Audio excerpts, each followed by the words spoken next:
So probably give a bit of an overview of this, and then also how do you see the globalization forward to start with, and we'll talk a bit more on other issues as well. So Arancha, please. Yeah. Thank you very much, Henry. And let me tell you that it's true that we are seeing a lot of a narrative about globalization that goes in the direction of division, fragmentation. We hear about deglobalization. We hear about friendshoring. We hear about nearshoring. We hear about fragmentation. We hear about pluralization. And the noise is very loud.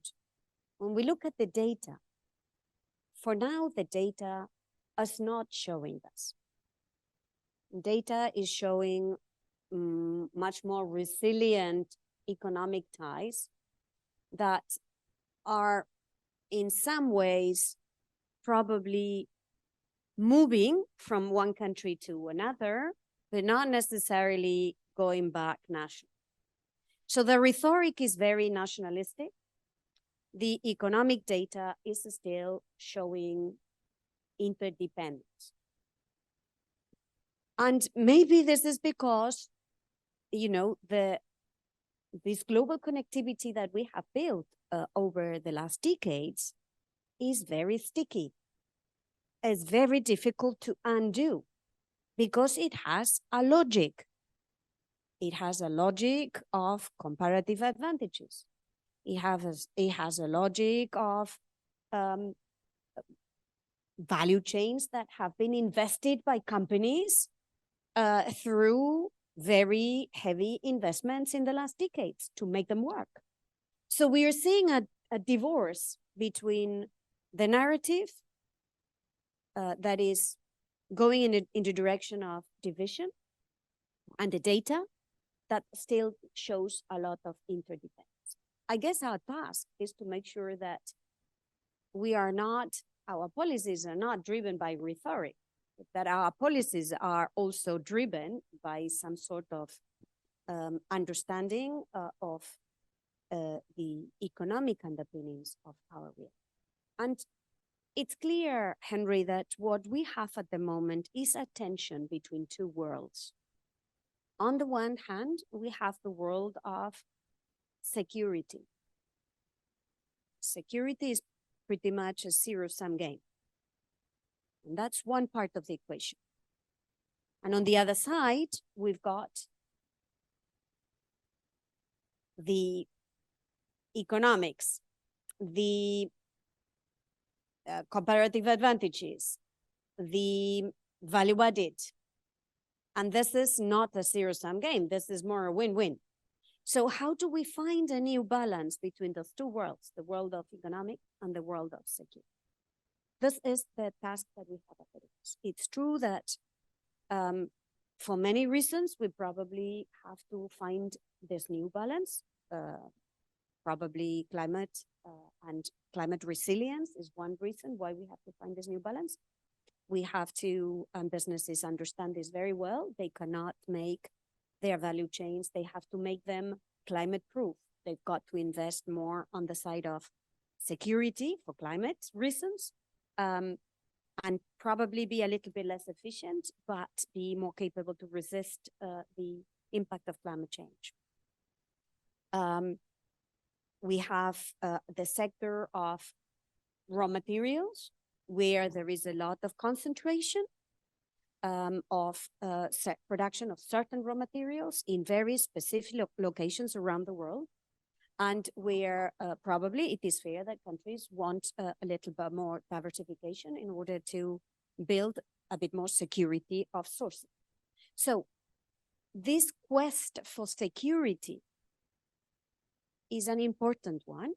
I don't think we can disregard it, but we can also not disregard the other part of the equation, which is the equation about economic efficiency. So we have to find this new balance, and where we put the cursor will matter a lot.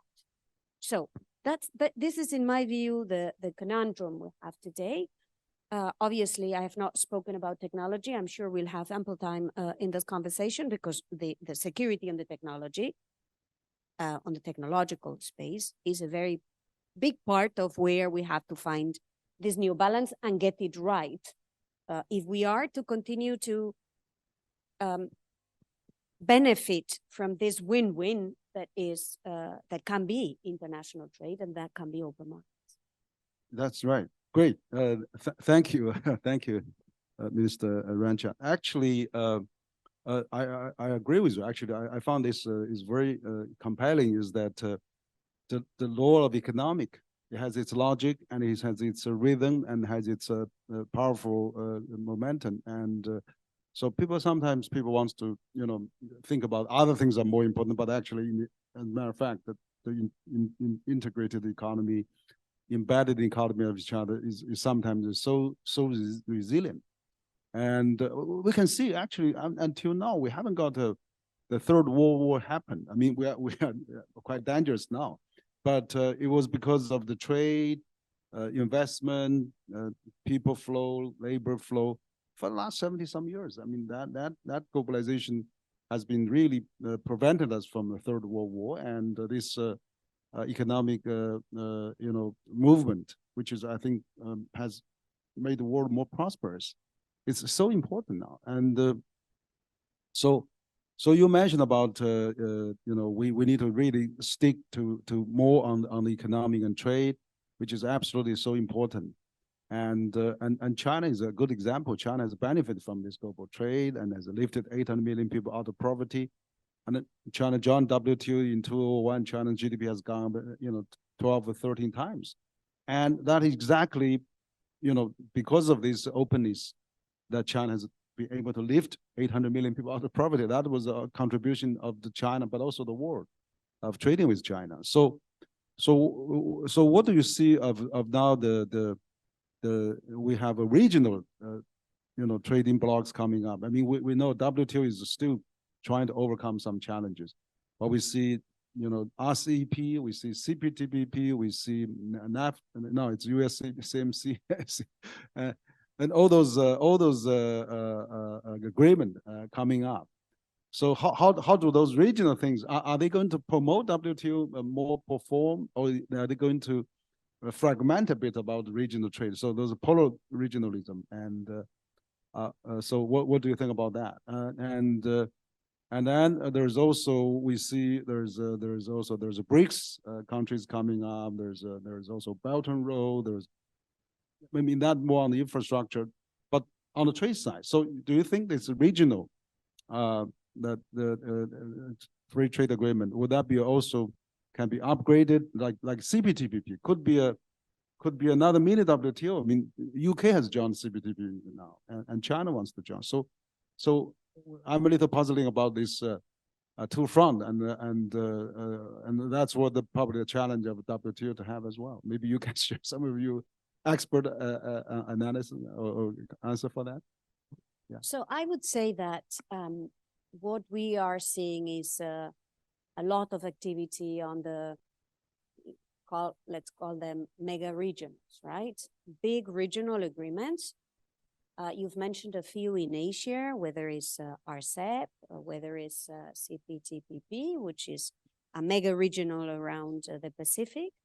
There are other mega regionals like the Africa Continental Free Trade Agreement, a big mega regional covering the entire African continent, with this idea that it's very important for African countries to improve intra-Africa trade, which is the lowest in the world in any region, because of the many obstacles that exist still to trade among them. There is also Latin America with an integration of the Latin American continent, but also with the Alliance for the Pacific, with a number of countries in Latin America that are facing the Pacific have been embarked on. I think all of this is good. It shows that open markets still have a lot of attractiveness. It shows that many countries still feel that it's better to tear down trade barriers than to erect barriers. I think this is a very important signal. And those signals, especially coming from places where international trade was not such a hot topic in the past, like Africa, I think this is a very important signal because there are other parts of the world where international trade is not very fashionable. Now, the question to me is not so much whether we have to reduce the activity at the mega-regional level. I don't think we should. I think it's good. I think the question is a double one. How can we organize better the coexistence between these different mega-regionals and the WTO? And how can we work to ensure that a number of areas where these mega-regionals are looking at creating rules of the game can be more synergized so that we don't just open markets at the regional level, but we try to bring all of this in some sort of coherent together, right?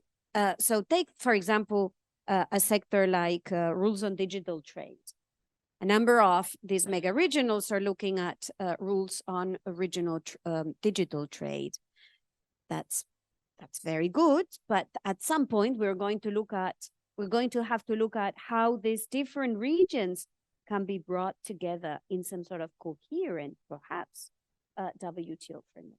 So to me, it's not so much a question of having to choose between regional and multilateral, is how do we organize this coexistence in a better way. I mean, there is this American expression that I like a lot, which is you have to be able to walk and chew gum at the same time. So you've got to be able to walk the regional trade opening, but also chew gum in putting a bit of political energy into the World Trade Organization. Yeah, that's great, and thank you for that. And talking about the WTO, we know WTO is under a lot of course, pressure. I mean, during the Trump era, and now it's trying to reach more consensus. We know that the WTO ministerial meeting, they have last time they have achieved quite a bit, on the fishery and I don't know the trade investment liberalization and trade, and also the plastic emission to ocean that has also been proposing. Many countries are responding. So WTO is really moving towards quite a bit of a new area like digital, like technology, green environment, and things like that. So what do you see on those new technology area? We're seeing also AI coming up. We see data flows. We have seen many new challenges. There is no consensus in the world now. And so can we really, maybe WTO can spearhead a lot of research and building a new theory, or at least summarize the practice, and then try to organize some new reforms on those new consensus. So would you say that this is really the WTO, how they have done those things, and what are the new things to really looking forward for the world to add together? Because otherwise we see different trading bloc does differently. So that could be a challenge as well. I mean, particularly facing those digital economy, data, technology, and the investment liberalization. So what's the lesson we take from the recent success of the World Trade Organization Ministerial Conference? I take a very simple lesson. I take the lesson that when China, the US, the European Union can find points of convergence, they unleash a lot of energy that can lead to a good result. Obviously, they are not the only stakeholders. There are many other stakeholders in the organization. But if these three big parts of international trade, and they represent today, each one of them, 14% of international trade. So if these three big trading partners in WTO find a point of convergence, and obviously it's not easy for them to find points of convergence. Let's not, hide where the difficulties are. And let's say that technology is an area, and digital trade is an area which is difficult. But if the three of them come to the WTO with the idea that they have to contribute something in order to get something, and that it's better to do this in a cooperative manner than doing it in a conflictual manner, then we have good ingredients to get to a deal. Now, if these three partners are not in the mood for transacting, and transacting doesn't mean agreeing with the other, transacting means that you have to give a bit of way in order for the other to give a bit of way, and in order for everyone to find an agreement.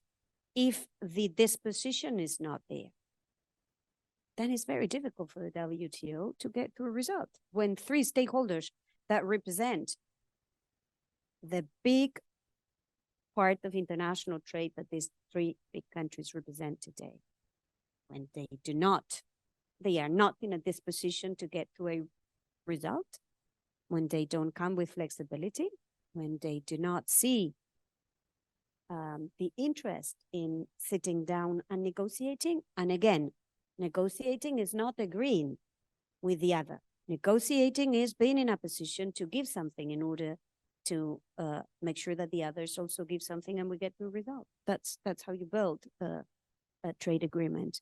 So if this disposition is not there, it's going to be very difficult. So the big question is whether these three big partners are ready to answer this in the positive.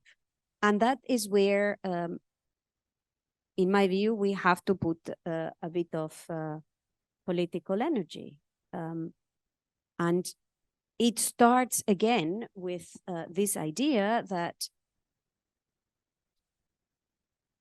doing it as a win-win will be much better than entering into this conversation with a zero-sum mentality.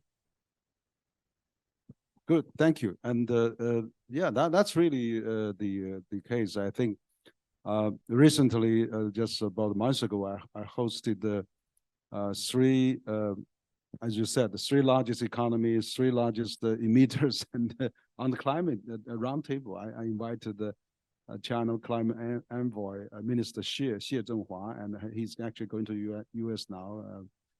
And then also I invited Nick Burns, American ambassador, and also Ambassador Toledo from EU. So we had a three, China, US, EU on climate. So absolutely, if you got those three biggest economy that can talk together, that will make things easier. So the global trust building among the three particularly are so important, and that's why I'm glad to see so many the international leaders, particularly from European and US, are coming back to China, and also leaders like you, not only political policy but also academic leaders coming back. It's so important. So I think now we would talk about quite a lot about trade. So how do you see the China-EU relation? I mean, you also not only on the WTO but also on the EU, on the foreign side. So we're going to have a China-EU summit pretty soon, and in May we had the Vice President of EU, Joseph Borrell, actually is trying to spoke at the CCG. He published his speech at the CCG, which is still, we hope that there will be more strengthening of China-EU relation, because we have the longest civilization. We have a Silk Road that connect us 2,000 years ago, and we don't have any geopolitical ambition with each other. We don't have bordering issues.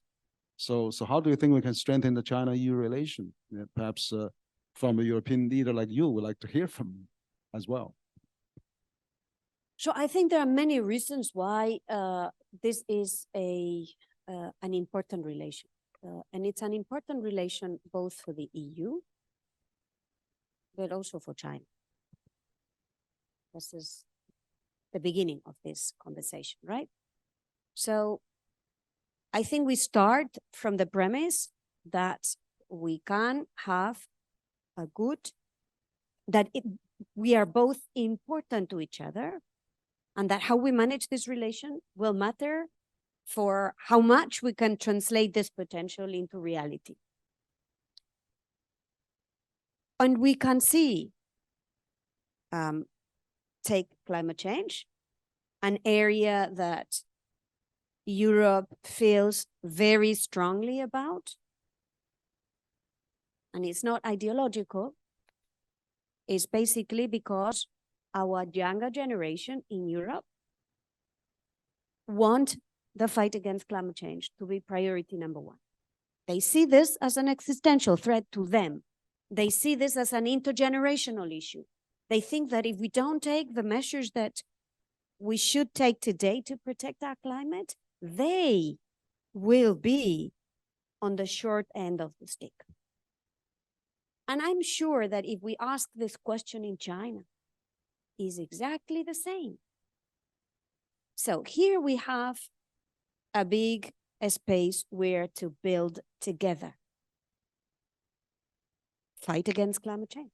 Now, of course, the fight against climate change means decarbonizing our economies, doing this in a fair manner, making sure that we take into account who's been historically polluting more, who has a historic responsibility, but also being very clear that if we do not translate this desire to reduce emissions today, that's not going to work for tomorrow. So we have there a bigger space where to work together. We care about protecting biodiversity and protecting marine spaces and protecting our polar caps. And I know for a fact that Europe and China have been working together in this space of protecting biodiversity because the two care about it. I know that we care about international trade continuing to be an engine for our respective growth. So I know there are many spaces where we find points of convergence. And I think the task ahead, Henry, for us is to move beyond telling each other nice words and move into taking measures that will translate this desire that we have to strengthen our relationship with concrete action. And this is where we need now to put a bit of effort, taking concrete action. So let me focus on one area that I know best. I like to talk about the areas that I know best and not the areas that I have less knowledge. Take international trade. I think we have the ingredients to make this relationship more solid. But I don't think we're not there yet. If I look at international trade, I see a growing deficit between Europe and China.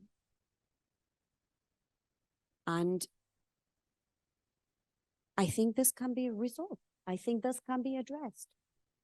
But I think we have to move beyond nice words into action. My sense is that we have the possibility to do that. If we want to do that, we can do that. I know that in international trade, we are having tough conversations at the moment. Because, let me be very frank, I think in Europe, there is a desire to keep European markets open. Why? Because it's worked best for us, because a big part of our growth comes from open markets abroad. I think it's the same on the Chinese side. A big part of why China has been able to prosper is because they have hitched their growth wagon to international open markets. So if this is the case, and I can tell you in Europe we want to continue down that road, then we have to look at how do we address this trade deficit? How can we make sure that European companies are more interested in looking at the Chinese market and continue to be interested in investing in the Chinese market?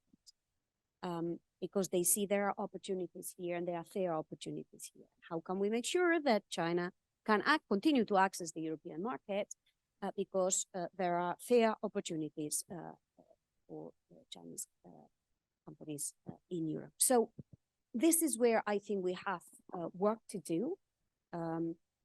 I think we should not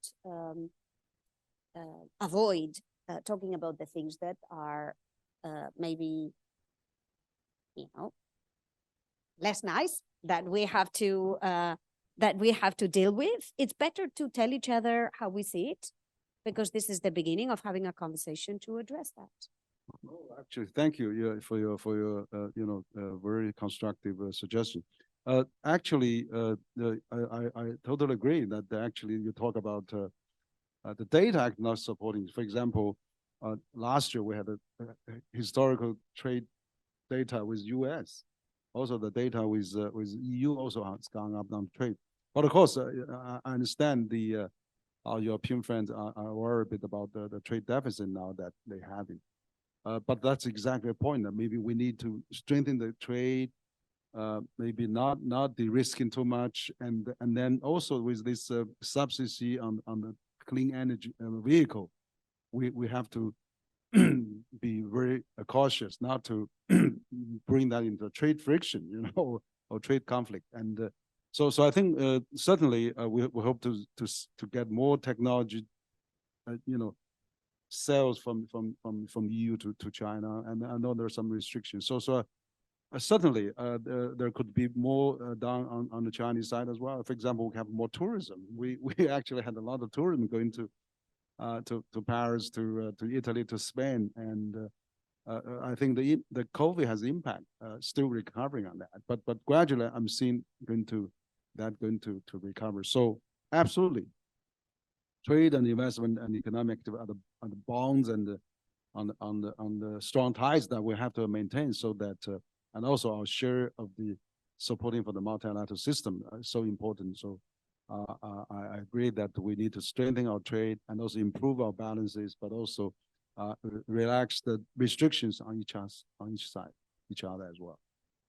Now, Arancha, I want to change the subject. I know you got a colorful career, very impressive, and now you are you headed the Spanish government. You also headed WTO, international organization. Now you are heading a very famous school of PISA at the Science Pole now. I had pleasure visiting your school. Thank you for hosting us last time. But it was really very impressive. At heart of the Paris, heart of Europe, such a great number of talents being cultivated on the international issues, and you have such a rich experience to direct, educate those international students. So tell us a bit about your school. And I know you have a China office. You have has been a lot of Chinese students also there. And I actually, people here, you are coming. A lot of people say, "Oh, how did you get the dean of Paris, Science Pole to your CCG?" There was very, very curious. So tell us a bit about your school and how what's your vision, and how you're leading that already for if I remember, a year or two already, right? So what's your so far your experience, and how you want to let people know that you are leading a very advanced international school, and where is heading? We were curious. So I'm very proud to be heading the School of International Affairs in a French university called Sciences Po. It's a university that is 150 years old, and that was founded 150 years ago with this idea that we need universities who think human and social sciences. And look at how important this has become, whether it's the discussion about technology, whether it's the discussion about climate. Thus, human and social sciences have to be put at the center also of our knowledge. The second characteristic of this university is interdisciplinary. So it's mixing disciplines, which is what we also need today. Take artificial intelligence. It's not just a question of engineers. It's also a question of sociologists, anthropologists, political scientists, economists, experts on governance that need to be brought around the table to better understand how we govern technology. And the third characteristic of this university is it being very international. And this is where Sciences Po has a very strong relationship, very old one, by the way, with China. We have relations with more than 14 universities across China. Of course, here in Beijing, with Beijing University or Tsinghua University, which I'm visiting during my stay in China, but also in Shanghai with Fudan University, but also in other parts of China, whether it's Chongqing or whether it's Wuhan or whether it's Canton. I mean, there is a very strong link between Sciences Po and China. And our desire is very simple, is keep the bridges of people-to-people connection open. If we get more Chinese scholars to come to Sciences Po and understand and share and learn and cross-fertilize, and if we have more and more French students coming to China to do exactly the same, maybe the likelihood that we will build a more solid bottom of our society, a more solid base on which to build political and economic and social ties, there's people to people is very important to us. So the school that I head in Sciences Po, the school, Paris School of International Affairs, we welcome every year dozens of Chinese, young Chinese, very interested in learning about international affairs, learning about international economy, international development, governance and diplomacy, learning about security and defense, learning about energy transitions or environmental policies. These are all the topics that they understand. But again, with this idea, with this commitment to strengthen people-to-people relationships.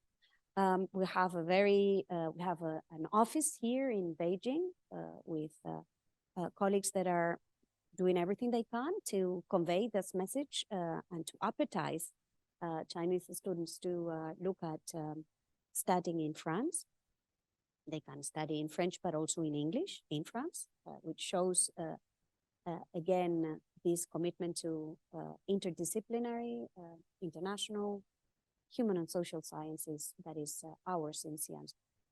Very, very open, very impressive. You got a very nice campus there. So impressive. And I'd like to also maybe because Mabel was very curious about the question she wants to ask you, and because on the women leadership. I mean, also we actually CCG cooperated with UN Women for the last 2 years in a row on the International Women's Day. We had a big round table, and there's a number of minister traders at Beijing different embassies, and they are admirer of you as well.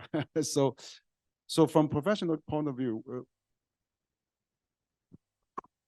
that's right. So we are we want more audience to know, and what's the key success factors? I mean, on how you be working internationally, but also making a lot of impact and government, business, and academic.